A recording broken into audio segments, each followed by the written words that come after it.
সে ফিরে এসেছে।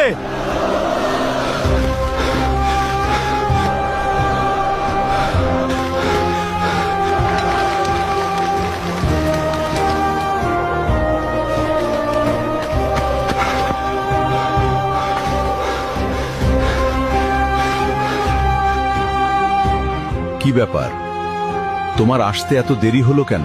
আমিরুল মুমিনিন, মাফ করবেন। রাস্তায় যদি আমার ঘোড়া পায়ে ব্যথা না পেত তবে যথাসময়ে আসতে পারতাম।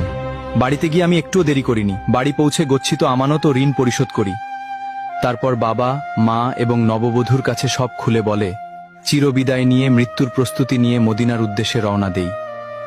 এখন আমার জামিনদার ভাইকে ছেড়ে দিন আর আমাকে মৃত্যুদণ্ড দিয়ে পবিত্র করুন, কেননা কেয়ামতের দিন আমি খুনি হিসেবে আল্লাহর সামনে দাঁড়াতে চাই না। তুমি তো পালিয়ে গিয়ে নিজের প্রাণ বাঁচাতে পারতে। মৃত্যু নিশ্চিত জেনেও কেন ফিরে এলে? আমি ফিরে এসেছি কেউ যাতে বলতে না পারে এক মুসলমানের বিপদে আরেক মুসলমান সাহায্য করতে এগিয়ে এসে নিজেই বিপদে পড়ে গেছিল। আর আপনি কেন এই অপরিচিত লোকের জন্য নিজের জীবন বাজি রাখলেন?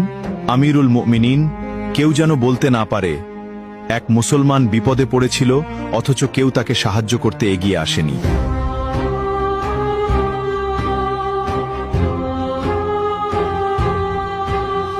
হে খলিফা, আপনি তাকে মুক্ত করে দিন।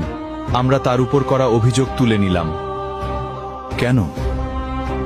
তোমরা তো বিচার চেয়েছিলে। কেউ যেন বলতে না পারে এক মুসলমান অনাকাঙ্ক্ষিত ভুল করে নিজেই স্বীকার করে ক্ষমা চাওয়ার পরেও অন্য মুসলমান তাকে ক্ষমা করেনি। আজ তোমরা প্রমাণ করলে এই উম্মাহার বুক থেকে ওয়াদা পালন, একে অপরের প্রতি বিশ্বাস এবং ক্ষমার গুণ হারিয়ে যায়নি। জেনে রাখো, যেখানে বিশ্বাস এবং ক্ষমা থাকে সেখানে আল্লাহর রহমত সবচেয়ে বেশি বর্ষিত হয়।